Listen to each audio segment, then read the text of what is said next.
video, we are going to talk about a very important concept in physics, vector versus scalar.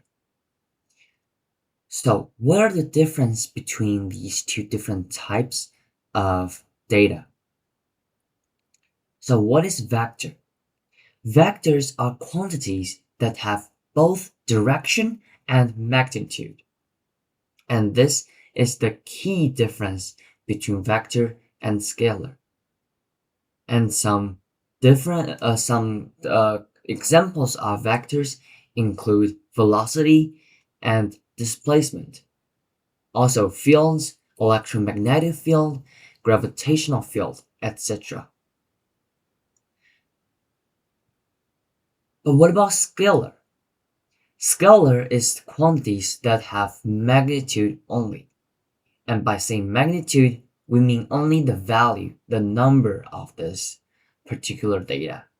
But direction adds another layer to this data. What are some examples of scalar?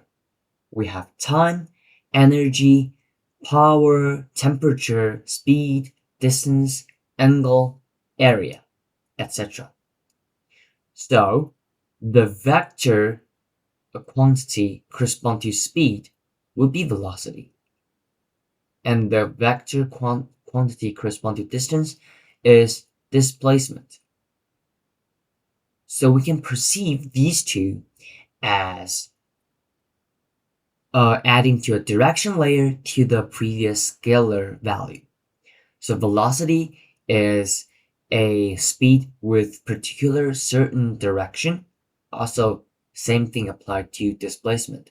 But they still have a few nuances that are different, also some connotation based on the question's context. So how can scalar and vector be different? How can they affect our understanding of motion?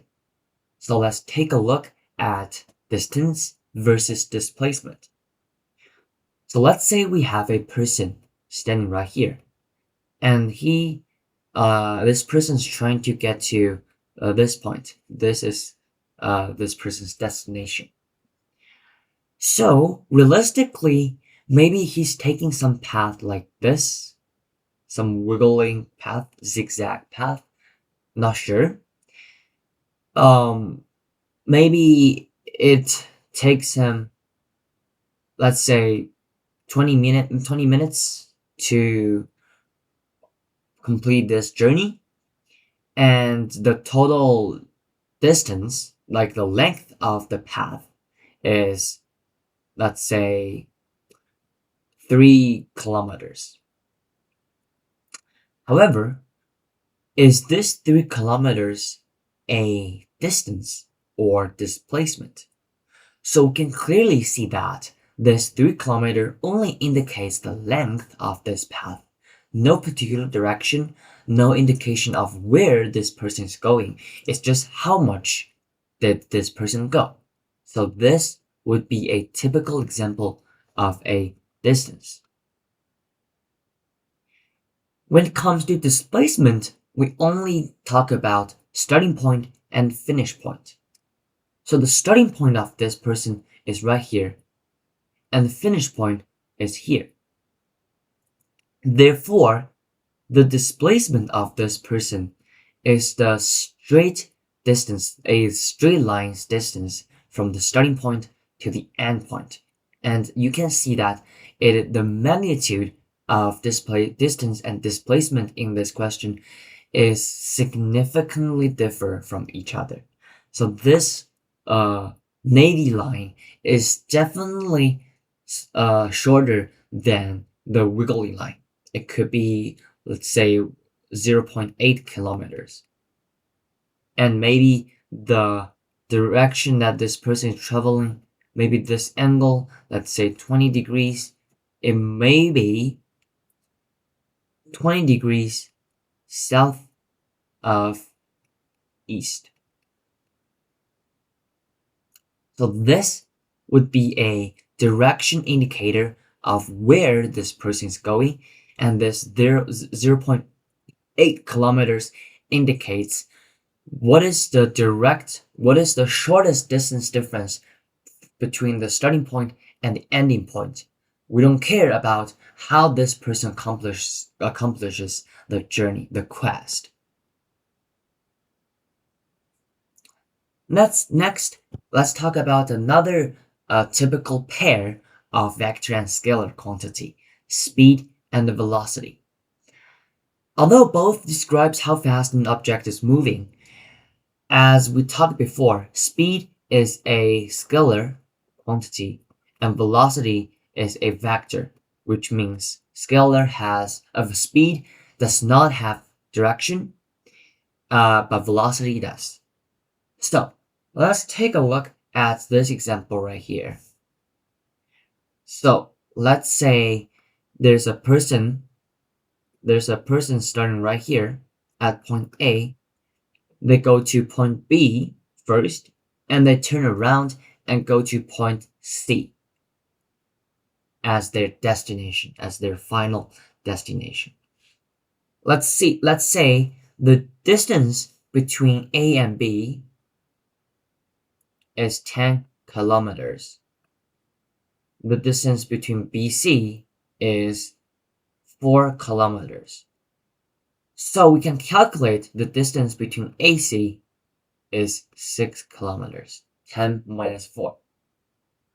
So now, speed, as we learned probably back in junior high or elementary school, speed, we use a v to denote it, is equal to distance over time.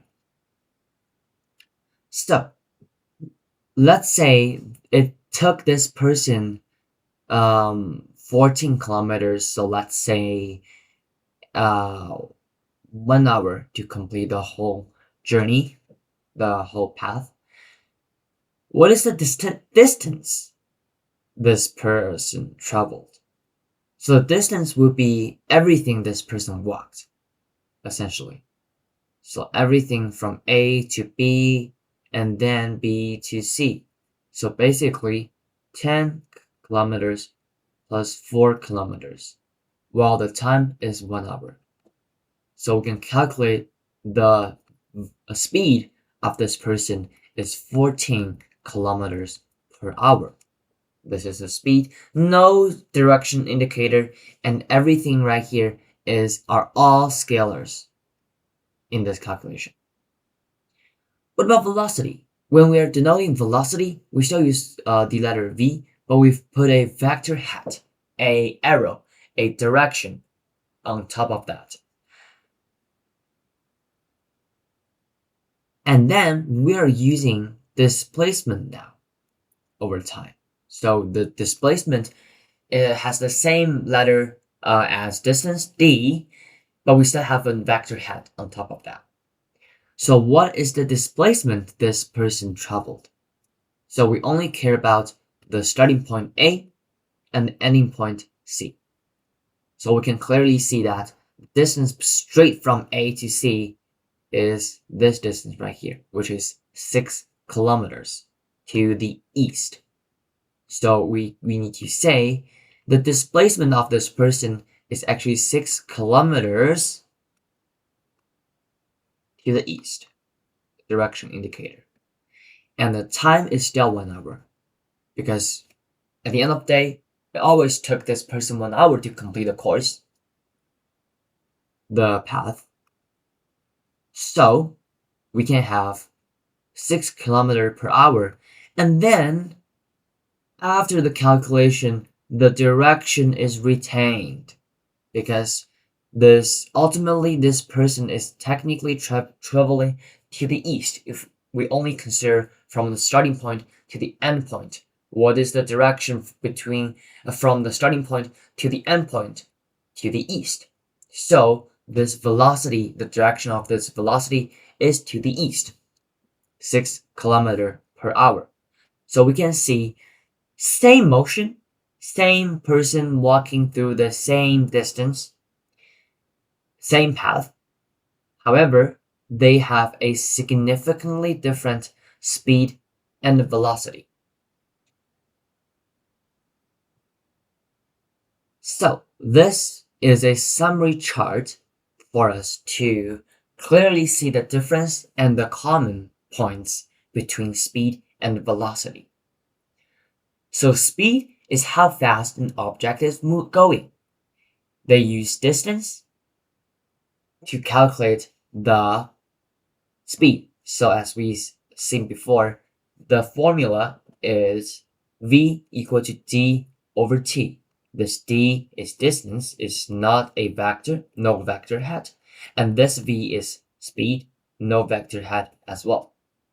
And it is scalar, so no direction is needed. And it is always positive. Why?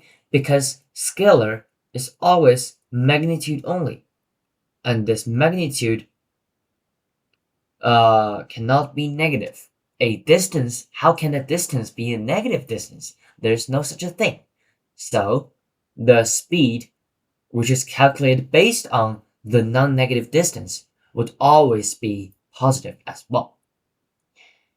On the other hand, velocity is also how fast an object is going, however, in a certain direction.